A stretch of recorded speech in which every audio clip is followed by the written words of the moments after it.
Olá para você que nos acompanha pelas redes sociais. Está no ar mais uma edição do programa Cenário Político, com transmissão aqui pelo portal AM1. E hoje eu recebo aqui nos estúdios o vereador Rodrigo Guedes, do PP. Ele que nessa atual legislatura tem dois projetos polêmicos para a base do prefeito. Um é o pedido de impeachment contra o prefeito de Manaus, que foi rejeitado pela maioria na casa. E o outro é um pedido de abertura de CPI para investigar empréstimos concedidos ao Executivo Municipal.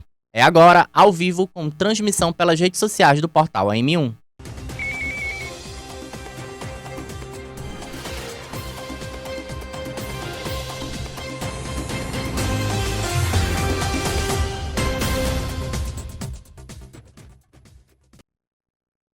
Vereador, seja bem-vindo mais uma vez aqui aos estúdios do portal AM1. Muito obrigado. Dias de luta e dias de lutas. É isso mesmo que se resume o dia a dia do Rodrigo Guedes?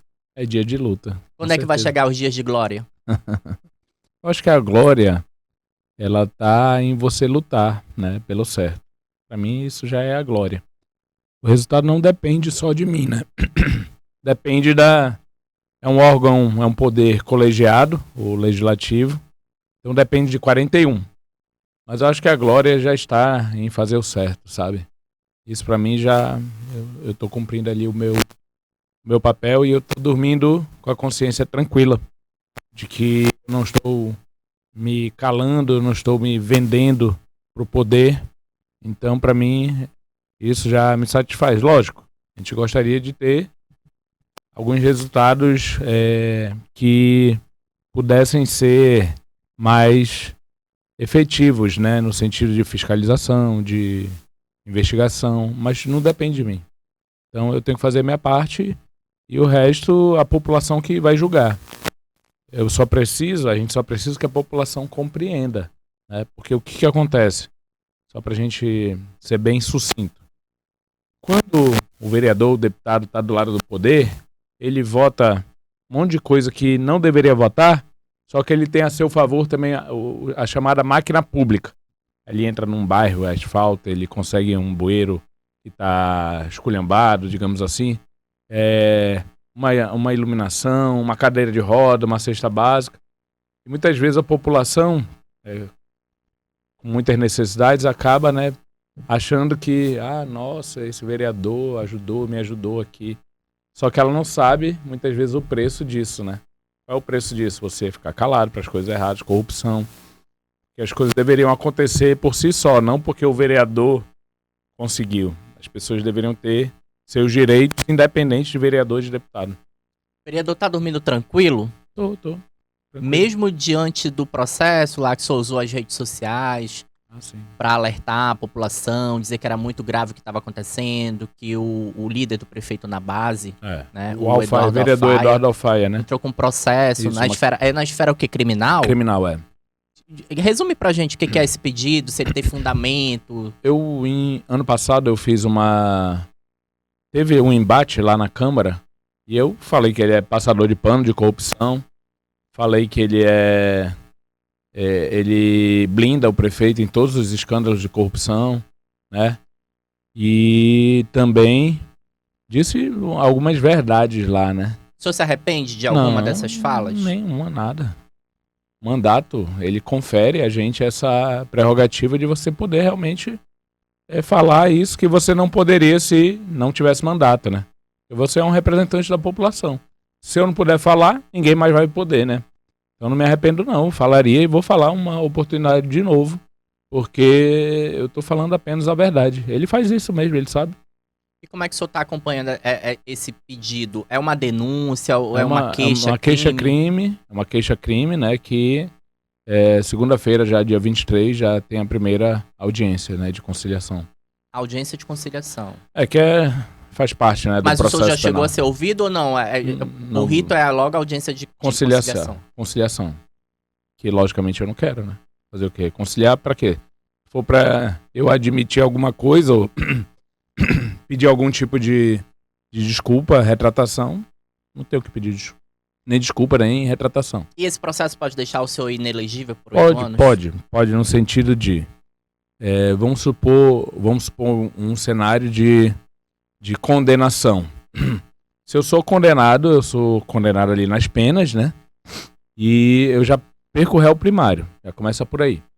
Se eu recorro, que é um direito meu também, e vai para instância recursal, e aí a instância recursal, né, que é a turma recursal, julgar também contra mim, favorável à denúncia, me condenando, aí já você sabe muito bem, a lei da ficha limpa, ela diz que se a pessoa for condenada por um órgão colegiado ou poder colegiado, não só por um juiz, mas por um colegiado de magistrados ou conselheiros do Tribunal de Contas ou até o parlamento, você fica inelegível. Então já fico aí inelegível até ano que vem, se for julgado antes da eleição. Ou seja, essa jogada pode tirar o senhor da disputa na Leão. Pode, porque não só na Leão, mas nos próximos 8 anos. O senhor é pré-candidato a prefeito de Manaus, né?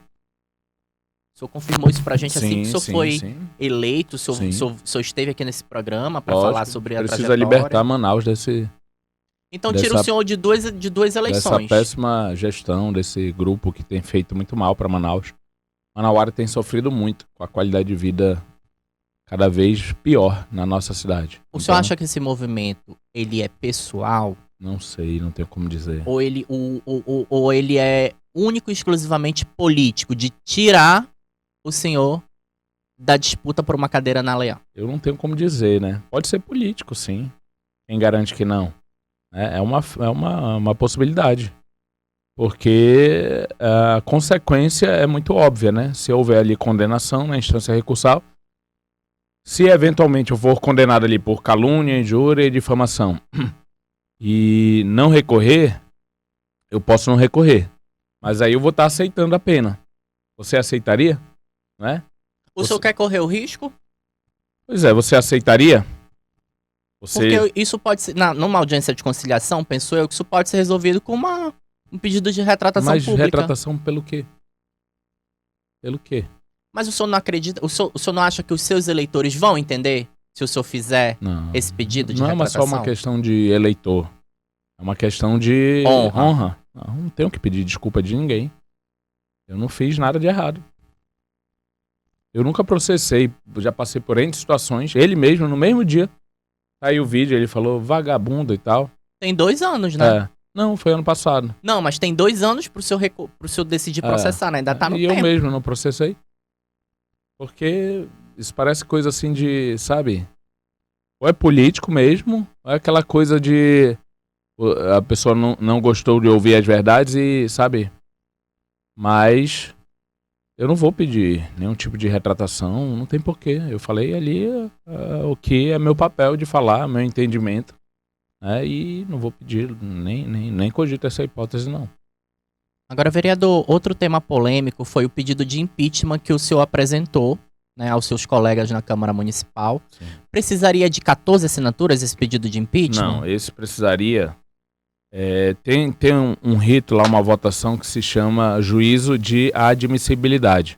Né? Essa primeira votação que os vereadores já derrubaram, ela está no regimento interno da Câmara, né, no artigo 243, que exige que seja votado esse juízo de admissibilidade para o plenário dizer se o processo vai continuar ou vai parar ali.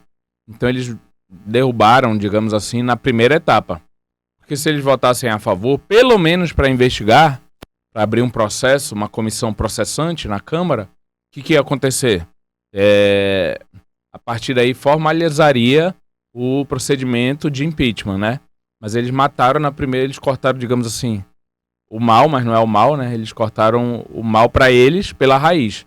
Derrubaram na primeira etapa. Então precisava, para continuar esse processo, de 21 votos. E a gente teve 10 só. Então, morreu aí. Morreu sem abrir aquele procedimento de ouvir o prefeito, de ouvir testemunhas, de fazer relatório. Morreu na primeira etapa. Tinha uma etapa de até 180 dias, morreu na primeira. Eu vi um vídeo que o senhor gravou nas redes sociais e que dizia assim, que o senhor esperava que os vereadores eles votassem em favor do povo e não em benefício próprio, essas questões assim políticas e partidárias. E aí isso me acendeu porque, por exemplo, o senhor defendia no pedido de impeachment que era para investigar o uso de recursos do Fundeb, que tinham na sua visão ali supostamente sido desviados. Não tinham sido usados na educação. Isso. E sim em outras áreas. Isso. E aí eu, por exemplo, logo de cara assim veio dois vereadores que se rotulam, né? Se apresentam pela bandeira da educação, que é a vereadora professora Jaqueline, do União Brasil, e o vereador professor Samuel, que agora eu não me recordo qual é o partido dele. PSD. Esses vereadores votaram contra esse pedido de impeachment? Eles votaram contra. Como é que o senhor esperava que eles votassem contra? Ou o senhor tinha uma esperança que eles, por serem da educação, votassem a favor? Até porque quando o senhor divulgou... Eles votaram contra o pedido de investigação, né? Contra o pedido de investigação. Exatamente. Que não significa que tem uma culpa, né? É um pedido para ouvir, para investigar. Mas significa que a gente tem que investigar, né? Era o mínimo, né? Que a Câmara tinha que fazer. Investigar. Olha, vou ser muito sincero, tá? Do professor Samuel, eu até esperava, porque ele é base canina, né? Digamos assim. Ele é ultra... Base canina não larga o osso, é isso? ele é ultra base aliada. Ele é extrema base aliada, como eu costumo dizer. Ele nunca vota contra o prefeito. A professora Jaqueline, por conta de ser professora também, né, e ter ali essa questão envolvendo os professores, eu imaginava que ela ia votar, sim, a favor do pedido de investigação. Então, na minha conta ali, o voto dela seria um voto favorável. O senhor chegou a conversar com ela ou não? Não. O senhor só apresentou, não foi atrás de assinatura de ninguém. Essa história de conversar, Isaac, vamos lá, né? Ele não conversou comigo. Peraí, pô. Você não sabe ler? Você não tem como pegar uma denúncia de 4 folhas, digamos assim, 5, e ler? Eu tenho que pedir? A pessoa vai votar por mim, por acaso? Porque eu pedi? É que nem a história que uns vereadores falam assim, né? O Rodrigo não me pediu voto para presidente da Câmara. Ia mudar? Ia mudar eu pedir voto do Alfaia, por exemplo? A gente tá lá dentro, a gente sabe quem é quem. O senhor tem que votar pela sua consciência, né? Por achar certo ou errado, ou uma candidatura, ou um processo, como esse caso do impeachment. Então, eu ia mudar o voto dela? Não ia. A pessoa, ali não tem bobo. Não tem bobo, não é? Rodrigo me explicou, agora eu vou votar a favor. Entendi. Não é assim que funciona, não. Ali o que entra em questão são outras coisas, que não é o caso por si só, até porque ela, no caso, com todo respeito, dou muito bem com ela é advogada, né? Ela tem equipe, pode ler o processo, envolve ali Fundeb, e não, acho que é justo a gente investigar, eu vou votar a favor. Não tenho o que pedir, entendeu? Não tenho o que pedir. Por que eu faço essa pergunta do que pedir? Porque eu lembro que quando o senhor apresentou o requerimento de abertura de uma CPI para investigar os empréstimos, teve vereador que disse assim, eu não assinei porque ele não veio me procurar. Mentira. Tanto que não assinou depois que o Rosses assumiu digamos assim, a frente, que eu me retirei só para não me usarem como desculpa para não assinar a CPI. O Rosses ficou à frente e não assinaram do mesmo jeito. Na verdade, com o senhor ainda tinha 11 assinaturas. Depois 11. Que foi pro Rosses, ficou só 10, né? 10, exatamente. E o problema era o senhor. Olha só, nós tínhamos 11, nós íamos conseguir, isso já estava ali engatilhado. Já tinha, inclusive, um vereador queria ser o 14º, né? Eu acho isso uma besteira. Quem é o vereador? Já não passou mesmo, diga lá. Tinha um vereador que queria ser o 14º. Qual né? é o partido dele, pelo menos? Aí fica mais fácil da gente traçar quem é. Olha, eu não vou falar porque... Não é por nada, não. É porque quando a gente conversa algumas coisas ali, e aqui não tem nada de imoral e ilegal, tá? É mais estratégia política. Se eu trago essas informações, digamos assim, eu perco muito da confiança, né? Confiança no sentido político, não estou falando de nenhum tipo de moralidade. Mas o senhor teve essa confiança política na votação do empréstimo agora? Esse vereador que seria o 14º votou agora no pedido Olha, de impeachment? ele, né, ou ela, mas na verdade era ele, falou que queria ser o 14º. Eu acredito que seria sim verdade, eu não acho que... Mas nesse agora do impeachment que o senhor apresentou, ele votou a favor? Votou a favor dele. Ah, então eu vou descobrir quem é. Fazer a matemática eu não acho que era mentira, não, que a pessoa queria ser o 14º, sabe? Mas o 14º ganha muita visibilidade, né? Seria a última assinatura. Só que pra gente chegar em 14, a gente precisa da 12ª, da 13ª. Mas quem sou eu pra julgar também o que o vereador, a estratégia do vereador? Eu também não sou intransigente no sentido de, tá todo mundo errado, só eu tô certo. Não, cada um tem sua forma de ver. Eu acho que quem julga é a população. A população tem ali alguns meios, né, de julgar. Eu acho que ser o primeiro ou o 14º, né, não faz diferença. O importante é você fazer a sua parte. Mas eu também não vou dizer que o certo é ser o terceiro, o quarto, o quinto, o sexto, 14º. Só que isso atrapalhou porque se a gente tivesse 12, a chance da gente conseguir 13 era muito grande. Se a gente tivesse 13, a chance de conseguir a 14ª era muito grande também. Então, ela morreu, a gente tinha 11 assinaturas, ela parou mesmo quando teve aquela situação do Aldenor, né? Que ele fez aquela confusão e aí realmente desviou todo o foco da CPI. Eu acho até que o prefeito deveria dar um prêmio, sabe, pro Aldenor, porque ele destruiu a CPI. O prefeito tinha que, mais do que os outros, fazer mais carinho ainda. Vou até falar aqui pro Aldenor, né? E pro prefeito, faça mais carinho pro Aldenor, sabe? Aconchegue mais ele, porque ele destruiu o pedido de CPI, com aquela confusão toda que ele fez, né? Ele simplesmente conseguiu destruir a ideia da CPI, desviou o foco. Aí depois o Simon Bessa retirou, usando como pretexto ali aquela questão que aconteceu com o Aldenor, que eu tinha que me defender. Ele disse que eu tinha um processo na Polícia Federal contra o filho dele, ofendendo o filho dele. Nunca tive isso. Foi a maior mentira, eu acho, talvez e que fim deu isso? Porque eu lembro que o senhor ia processar. Eu processei. E aí o processo? Não tem a mesma velocidade que esse do Eduardo Alfaia, não? Não, ainda não teve movimentação nenhuma, mas eu processei. Fez nada de errado. O que acontece então de diferente que a movimentação do Eduardo Alfaia é assim no processo e a sua ainda não tem nenhuma movimentação? Eu espero que a justiça... É a influência no judiciário? Não sei, eu não tenho como dizer, né? Não tenho como dizer porque seria até, digamos assim, não vou dizer leviano, mas perigoso pra mim. O dele é na esfera da justiça estadual. Civil. O do Eduardo Alfaia contra o senhor. E o do senhor contra o Aldenor é justiça federal. A justiça, a diferença é que do Alfaia é criminal, né? E a minha contra o Aldenor. O Aldenor é civil. Eu entrei com uma ação civil. O Aldenor e a Joana, né? Entrei com uma ação civil, exatamente. Vereador. E a base? Tem a base. Tá unida, tá desunida? Não, a base tá unida, tá...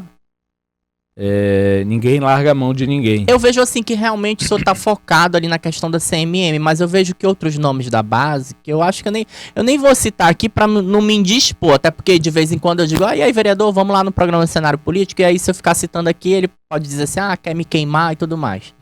Galera, tem um medo de sentar aí nessa cadeira, parece assim que é uma cadeira elétrica, que eu vou eletrocutar o povo. Alguns merecem mesmo. Se eu tivesse esse poder, mano, era cadeira elétrica mesmo. Mas, por exemplo, o que eu vejo é muitos estão fugindo da questão municipal e já partindo para a questão estadual, assuntos que é de interesse da Lean, assuntos que é de interesse federal. Por exemplo, a gente teve o vereador Janjão agora, que é da base do prefeito, dizendo lá que vai criar uma frente parlamentar. Mano, já não chega de frente parlamentar pra cobrar a BR-319? Como se a Câmara fosse... Se junta uma que já tá feita, vereador Janjão. Tem já uma comissão, uma frente parlamentar lá, tem os amigos da BR-319. Olha só. Mas não, eu preciso fazer o meu nome, a minha marca, né? Ai, pelo amor de Deus. Até porque o cidadão, ele não vai entender que isso vai ter impacto zero sobre... caramba, nossa, uma frente parlamentar, poxa...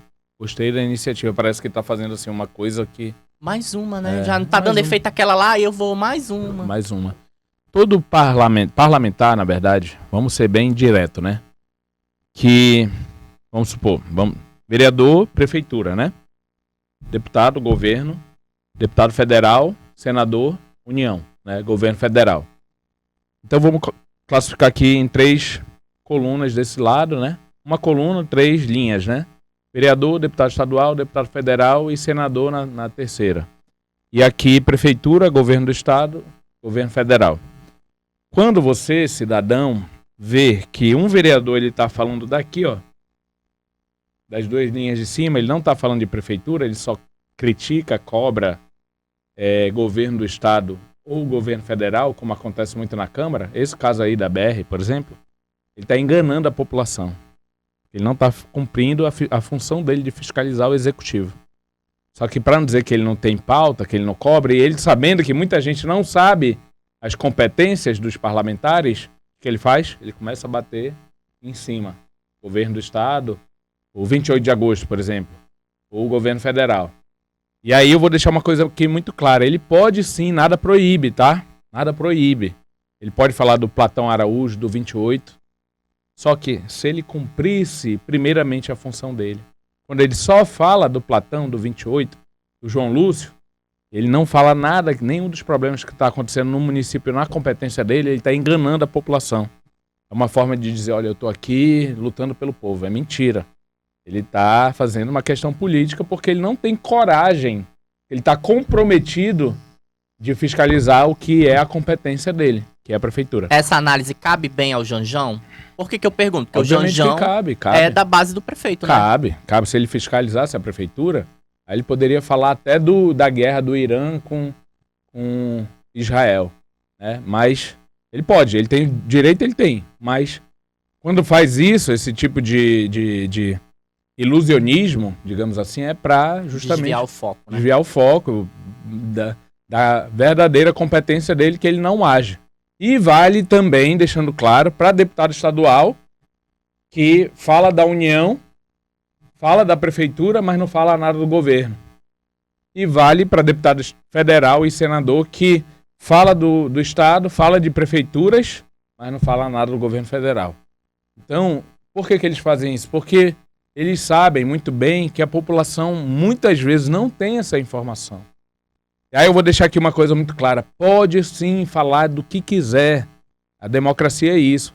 Só que quando você não fala da sua competência, você não critica, você não cobra, você não fiscaliza, você não investiga, você quer investigar o que não é a sua competência, o deputado estadual que quer fiscalizar a prefeitura de Manaus, o governo federal, mas não fiscaliza o governo do estado, é ilusionismo, é para jogar para a torcida, é para fingir ali que está cobrando os direitos da população, que você sabe muito bem que acontece isso.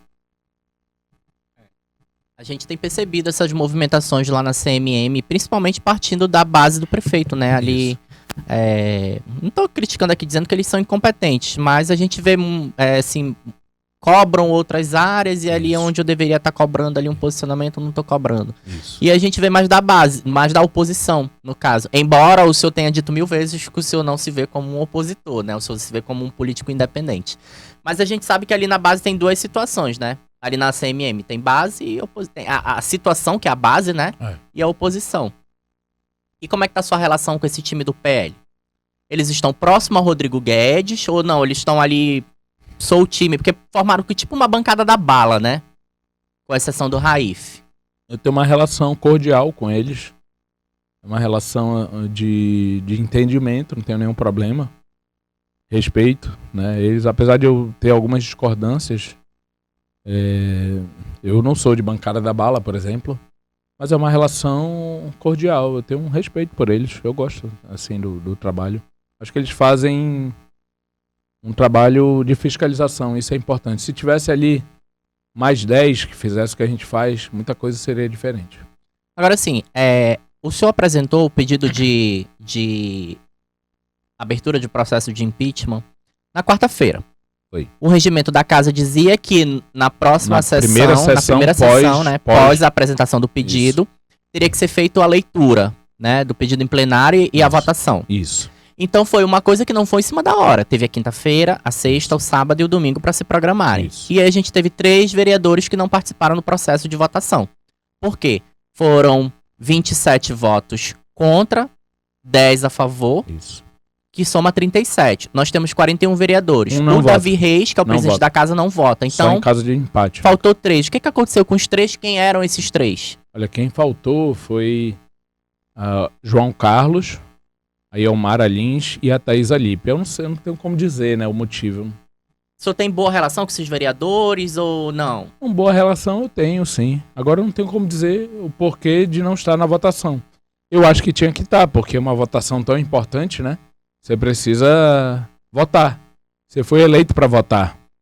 Você não foi eleito para fazer assistencialismo, para fazer mutirão de atendimento, ação social. Você foi eleito para votar ali dentro. É o seu primeiro dever, obrigação. Mas eu não sei, porque eu não tenho como dizer exatamente o motivo de não estar ali. Então, assim,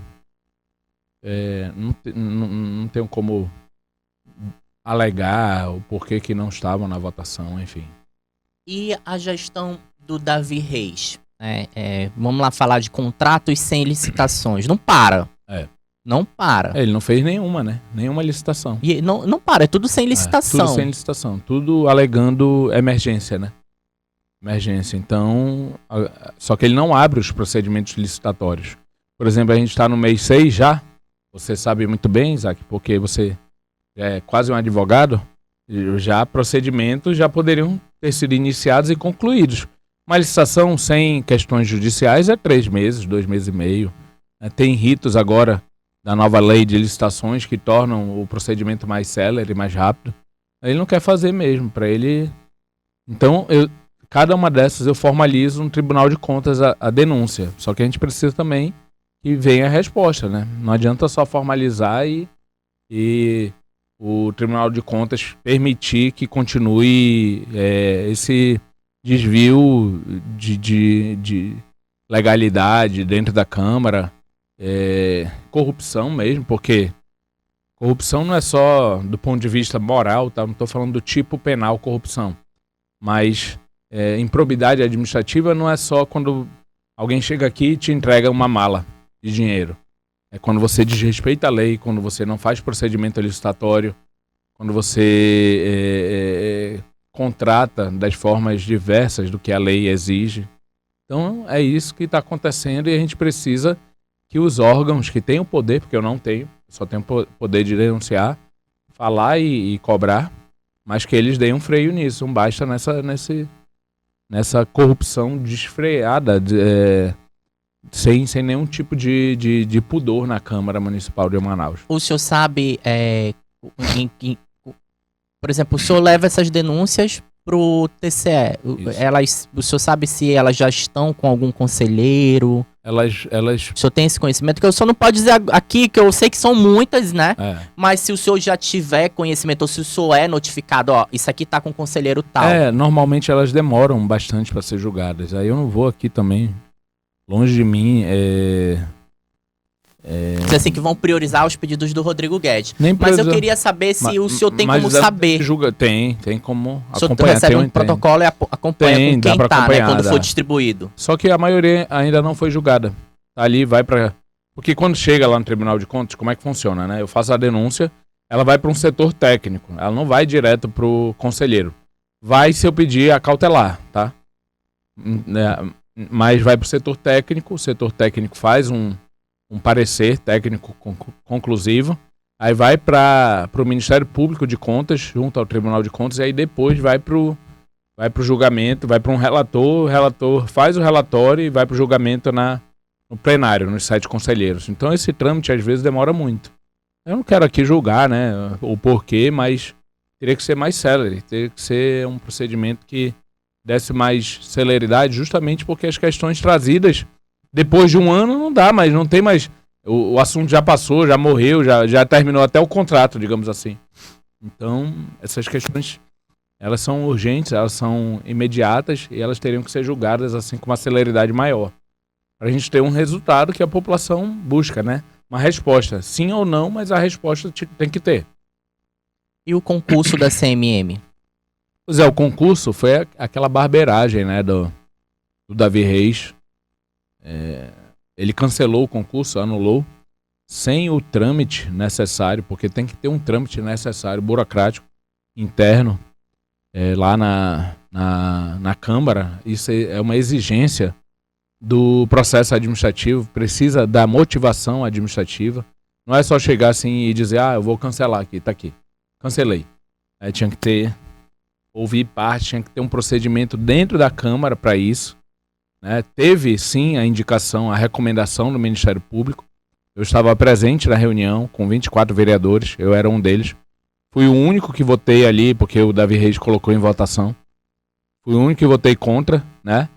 E o que acontece é que, por algum motivo, o Davi Reis, ele aproveitou ali a recomendação do Ministério Público e acabou, eu acho que, fazendo uma coisa que ele já queria, que era não nomear. Porque imagina, se nomeia, eu não sei exatamente quantos cargos eram, mas eram 80 e poucos cargos gerais, de funções ali gerais, e procurador, alguns cargos mais específicos, e médico, né, e até com salários maiores.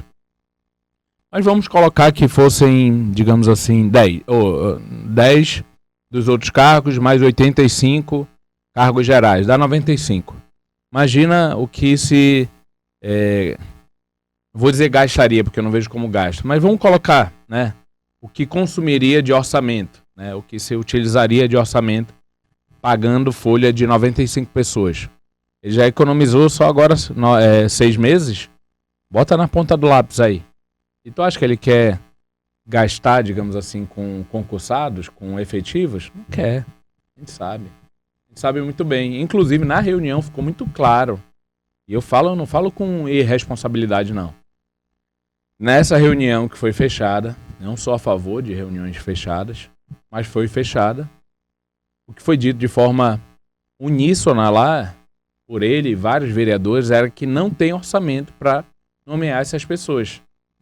Ele disse, não foi ninguém que disse, ele e vários vereadores lá também corroboraram, né, a manifestação ali dele de que não tem dinheiro, segundo palavras dele, tá? Não estou dizendo que é verdade, não, para nomear essas pessoas. Então, acho que uniu ali a fome com a vontade de comer da parte dele. Quando ele viu a recomendação, ele falou, é agora. Mas aí tem dinheiro para manter os comissionados. Tem dinheiro para manter 250 comissionados da Câmara. Eu não estou falando dos gabinetes, tá? Estou falando da Câmara, só da Câmara. 200 e poucos, quase 300 comissionados. Aí tem. Para esses contratos tem, esses contratos suspeitos. Outras coisas tem. Então, assim, a gente sabe que não é verdade isso. Só que para ele não é interessante nomear, porque ele vai estar gastando um dinheiro para algo que ele não vê nenhum ganho político, digamos assim, e prefere gastar com os 250 comissionados, que a maioria é dele. Eu sei que ele dividiu ali entre os vereadores, cada um tem uma cotinha, né? Eu sei, a gente sabe das coisas lá dentro, né? Cada um que votou nele tem uma parcela de cargos, né, na Câmara, e tem muitos dele também. E aí, o que acontece? Ele prefere manter isso daí do que nomear os efetivos. Quando veio a recomendação do Ministério Público, que essa é a parte, é verdade mesmo, isso aconteceu, todo mundo sabe, teve a recomendação, ele falou, é agora que eu já tenho um escudo, né, para não nomear as pessoas. E ele utiliza esse escudo para simplesmente não nomear. Aproveitou a recomendação do Ministério Público e ali está economizando esses meses todos de folha.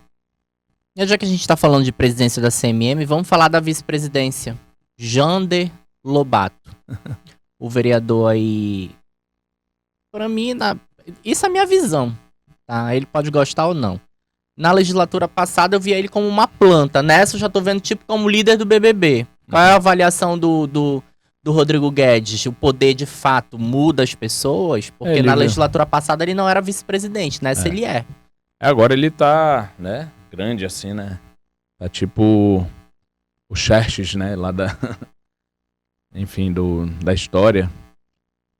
Ele realmente agora tá, digamos assim, um pouco mais autoritário, né? Outro dia desses, não sei se você lembra, acho que há 2 semanas, teve uma questão lá que eu levantei a mão e ele não viu. Aí ele cortou lá meu microfone, né? Eu levantei a mão pedindo vistas de uma questão que era importante para os professores. Ele não viu, aí eu falei, presidente, eu levantei no momento certo aqui. Pede aí as imagens da câmera, das câmeras da Câmara, né? Aquelas imagens não do YouTube, mas aquelas das câmeras que ficam ali que mostram tudo, né? Aí ele... mas Vossa Excelência tem que ser mais rápido. Eu falei, não, eu levantei na hora. Se você não olhou pra cá. O presidente olha logicamente pra frente, né? Ele não viu que eu fico ali no canto, né? Que eu levantei a mão pedindo vistas.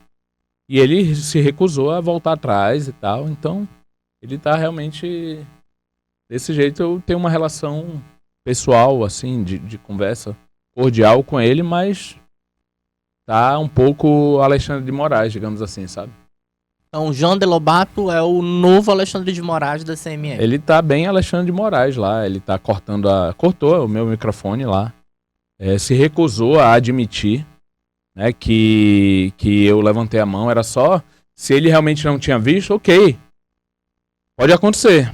Todo mundo erra, né? Não olhou pro lado e tal, né?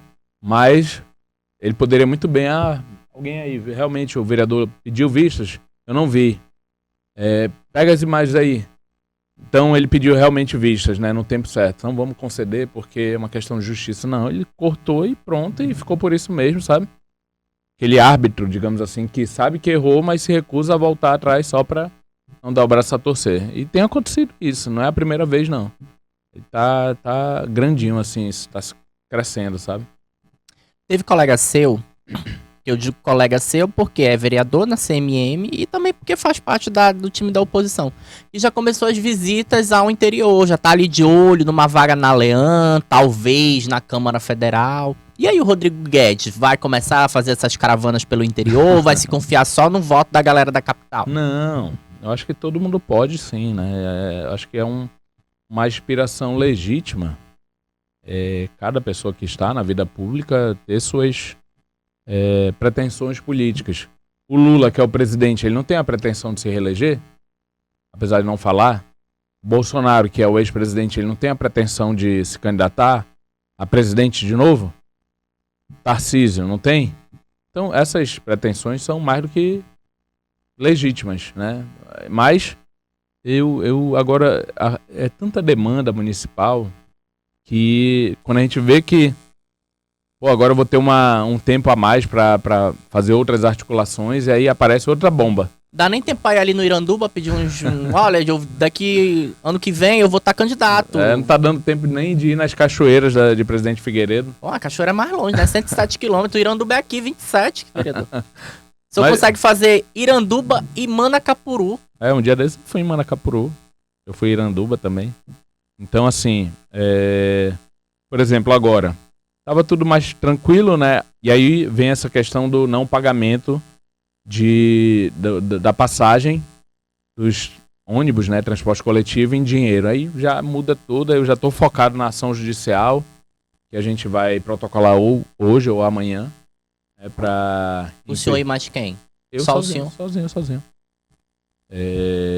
Ação judicial para impedir isso, porque não tem decreto, lei que proíba o pagamento em dinheiro e o Sinetran não cria norma, o Sinetran não cria regra, não tem esse poder. Então vou entrar na justiça. Então é assim, toda vez que a gente pensa, não, agora eu tô com uma folguinha, aí vem uma bomba aí que aconteceu, uma adutora que rompe, uma chuva que alaga toda a cidade. E aí não tá sobrando muito tempo, não. Eu procuro, Isaac, de verdade, você sabe disso, não é que autoelogio, né? Mas eu procuro sempre estar na rua, sempre estar trabalhando, nas ações, fiscalizações. Quase todo dia, praticamente, eu tenho uma ação de rua, assim. Então não é só uma questão de estar confiando só em Manaus, eu tô cumprindo aqui minha obrigação de parlamentar municipal, né? O senhor se sente sobrecarregado? Não. Não tá cansado? Não, acho que assim, quando é algo que você gosta de fazer, às vezes dá até o cansaço físico, né? Porque eu nunca faltei sessões lá na Câmara. E você sabe muito bem que eu fico do início ao fim. Eu não saio, eu não chego atrasado, não saio antes do final, então eu cumpro pelo menos ali toda a obrigação. E eu não fico só naquilo não, porque aquilo ali é obrigação, apesar de que quase nenhum cumpre. Mas eu procuro ir pra rua também, vou nos bairros. Rodrigo Guedes não joga joguinho lá na CMM, que eu mando a equipe pra lá e dizem assim, olha, tem vereador jogando um joguinho aqui. Não. Eles só não dizem o nome dos vereadores, mas dizem que tem vereador jogando um joguinho aqui. Eu digo, faz foto, faz vídeo. A única coisa que eu faço, realmente, eu não vou dizer que não, eu ali, quando eu tô no plenário, eu acabo tendo que ficar respondendo, são muitas mensagens, né, de WhatsApp, e eu fico aqui meio que com o olho no peixe e outro no gato. Eu fico ouvindo o que tá falando ali, mas eu não tenho como pegar e ficar 4 horas sem responder ninguém, digamos assim. Então eu fico também ali atendendo a ligação e tal, mas sempre procurando ouvir o que está sendo discutido lá. Ouvindo, às vezes eu posso estar até olhando aqui, mas eu estou ouvindo o que a pessoa está falando. Às vezes eu paro e não, peraí, essa coisa aqui, esse assunto aqui é importante. Agora, quando o Mitoso tá falando lá de bebê reborn, aí eu vou pegar e eu vou aproveitar para responder as pessoas, que é mais importante do que ficar ouvindo o vereador falar de bebê reborn, né? E aí o vereador Rodrigo Guedes sendo eleito, vamos supor, Rodrigo Guedes sendo eleito deputado estadual em 2026. Quem ele vai querer como governador em 2027? Tanto faz. Omar Aziz ou Maria do Carmo Cefai? Olha só, eu não tive nenhuma conversa com nenhum dos dois, tá? Apoiar o Omar é muito difícil da minha parte. Por quê? Eu acho que Manaus, de verdade, o Amazonas, desculpa, voltar ao que já teve, e aí o governo dele teve muitas questões, teve muita denúncia, escândalos, teve o caso ali da Maus Caminhos. Então, voltar ao passado é muito difícil. Eu não vejo isso como caminho, não, sabe?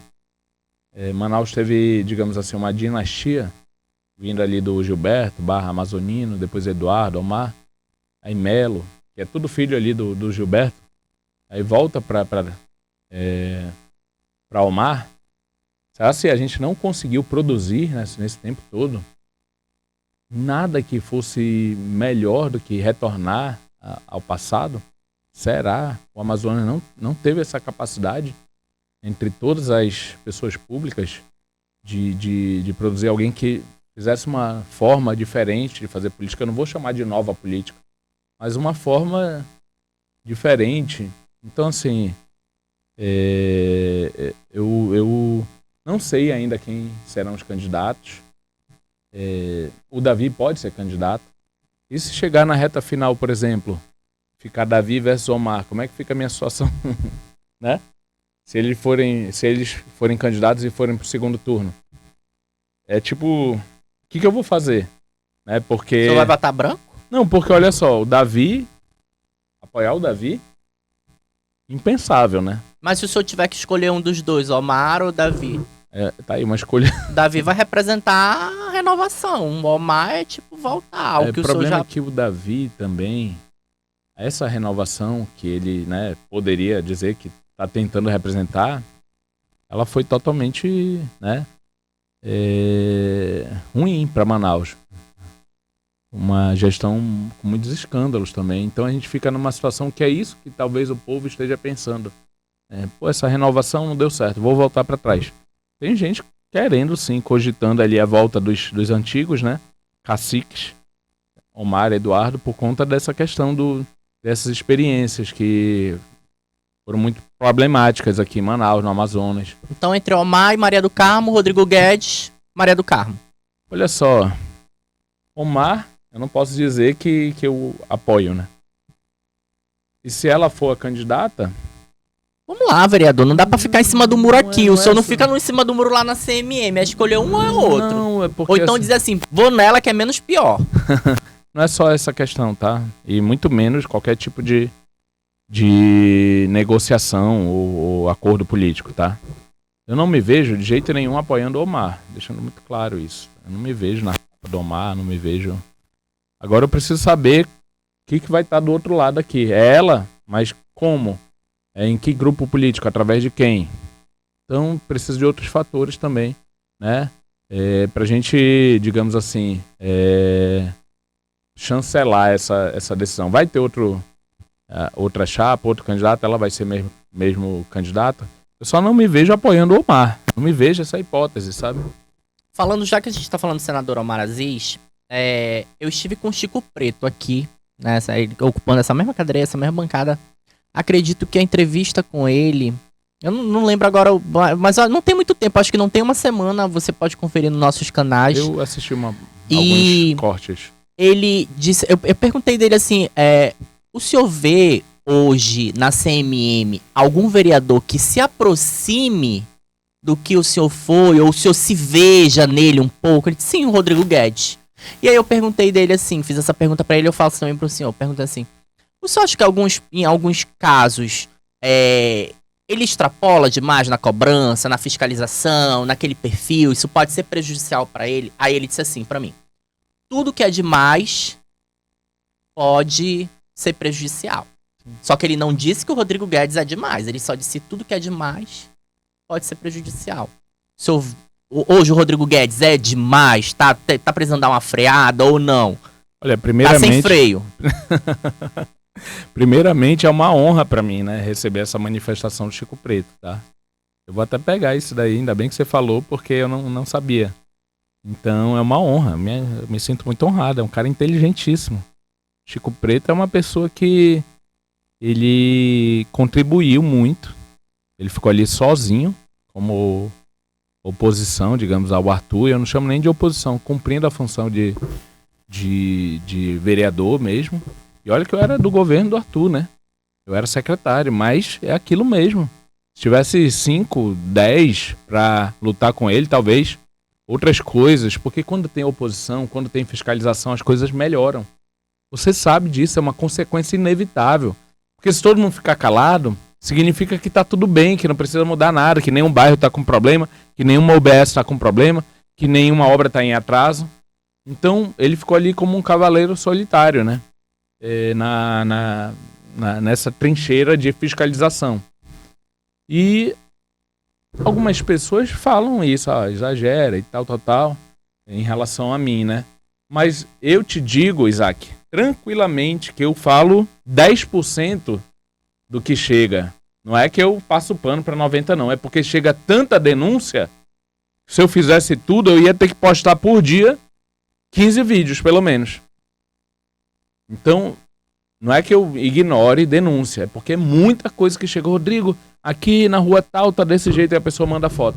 Entendeu? Imagina se eu fosse botar todas as situações. Nenhuma é mais importante que a outra, mas quando tem um buraco que tá engolindo uma casa, isso é mais dramático, né? Calamitoso, digamos assim, do que um buraco menor. Mas, né? Por exemplo, do ponto, o senhor já tinha um pedido de abertura de CPI do empréstimo que foi barrado. Sim. Então o senhor já sabia que o senhor não tinha apoio para um pedido de impeachment. Mas mesmo assim o senhor apresentou o pedido de impeachment. Mas eu não posso deixar de apresentar porque os outros vão votar contra.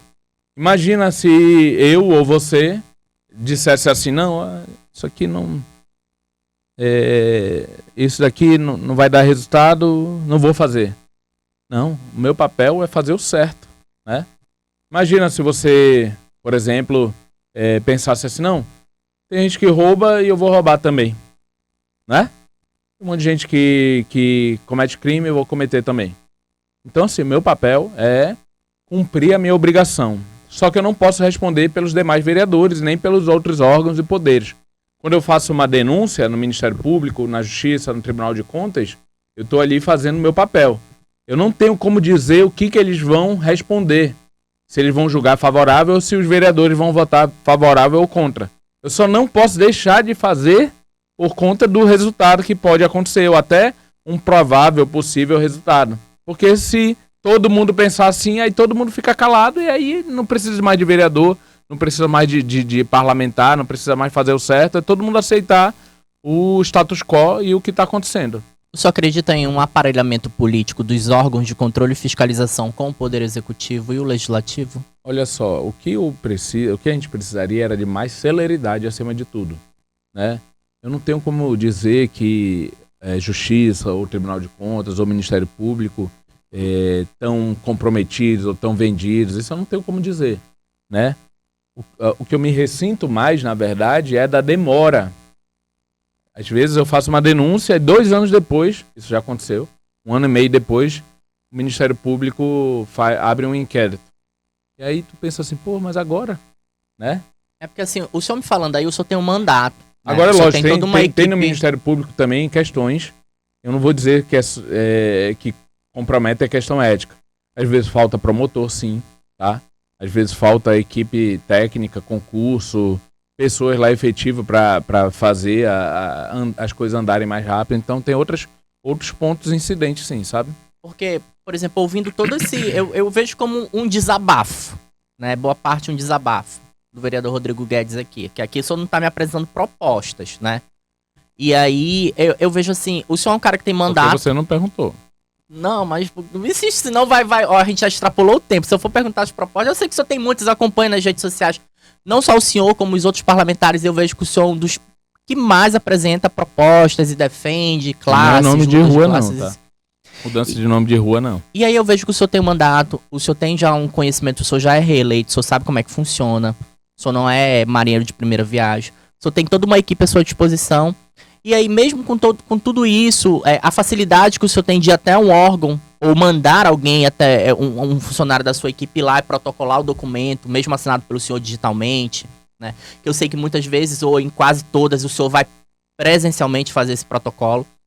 Mas aí, diante de toda essa estrutura e do mandato que o senhor tem, é como se isso ali fosse só mais um protocolo e não desse em nada.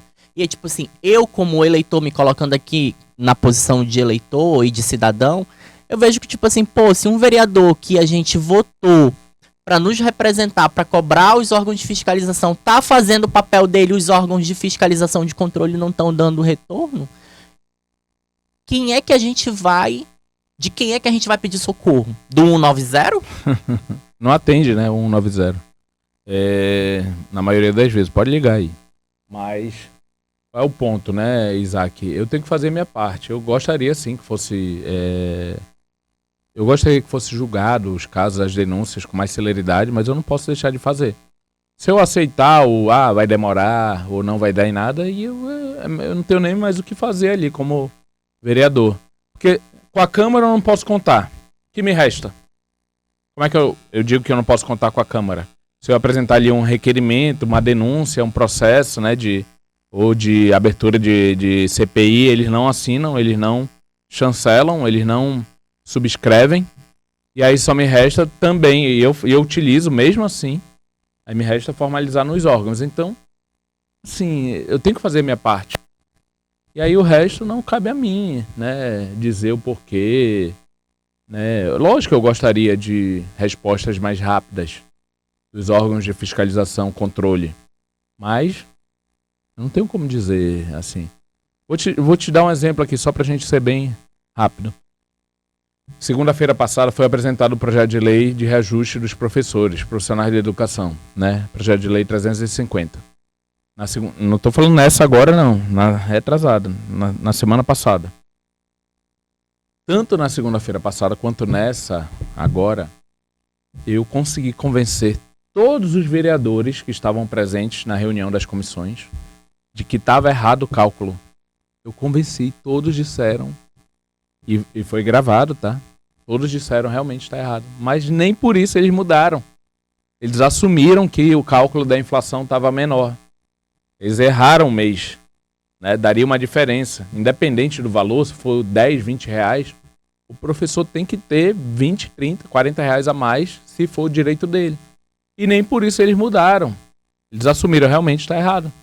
Mas não mudaram. Eu apresentei a emenda, eu pedi para o prefeito retirar, através do líder, o projeto de lei para eles enviarem outro com o cálculo correto, mas não retiraram. E passou goela abaixo, tratou à frente... Passaram o projeto de lei sem nem pensar. Não, realmente está errado, vamos mudar aqui, vamos pedir para o prefeito aumentar. Não, passou. Vereador, eu queria deixar agora o espaço aberto para você fazer suas considerações finais diretamente para o público que acompanhou essa entrevista. Bom, eu tenho procurado fazer o meu papel de vereador, já 2 mandatos, para quem ainda tinha dúvida, né, de que realmente eu faria. Acho que quando a gente se candidata, lá atrás, na primeira vez ainda sem ser parlamentar, as pessoas ficam assim, né? Será? Não vai ser mais um, né, que chega lá e faz mais do mesmo? Acho que isso daí já a população não precisa mais ter esse receio, né? E não é nada contra o prefeito. Se eu fosse deputado estadual, estaria fiscalizando o governador. Se eu fosse deputado federal, senador, estaria fiscalizando o presidente da República. Só que eu sou o vereador, estou vereador, então meu dever é fiscalizar a prefeitura e a própria Câmara, né, os serviços públicos municipais. Mas eu tenho procurado honrar a população, sou pelo segundo mandato o vereador mais econômico da Câmara. Então, por que isso eu vejo como importante? O que as pessoas falam tanto dos políticos? Que querem privilégios, regalias, mordomias, mais verbas, mais direitos, mais benesses. E eu procuro fazer o contrário de tudo isso. Não votei nada que fosse a favor de mais regalias, mordomias, benefícios, direito para a classe política. Nem nossa, vereador, nem do prefeito. E também procuro honrar ali o mandato, nunca faltei, sou o único sem nenhuma falta.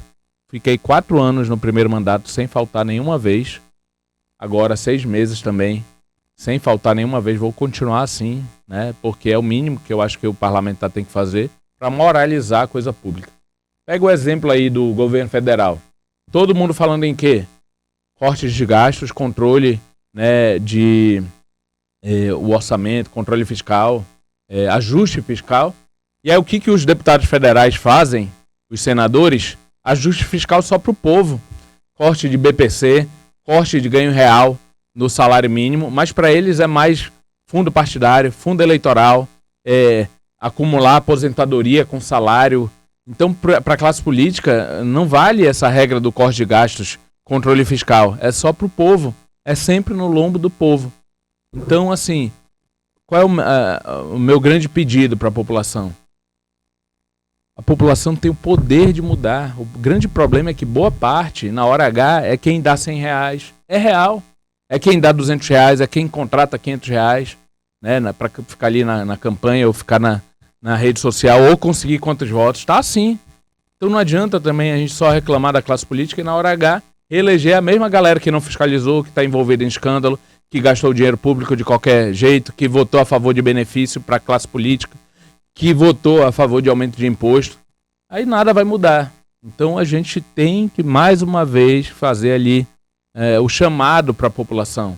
A população dizer assim, cara, vamos agora tentar fazer coisas diferentes. Votar nas mesmas pessoas que estão fazendo as mesmas coisas não vai mudar.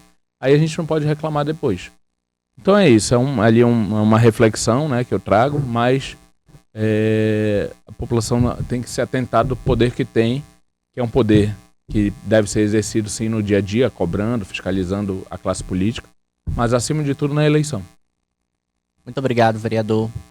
Para você que nos acompanhou, essa foi uma entrevista com o vereador Rodrigo Guedes, ele que é do PP, vereador reeleito na cidade de Manaus, é um dos principais nomes hoje da oposição na Câmara Municipal de Manaus. E essa entrevista ela fica salva na íntegra no nosso canal no YouTube, ou você pode conferir recortes dela nas nossas redes sociais, em especial no Instagram, no @portal Amazonas 1. Até a próxima edição do programa Cenário Político.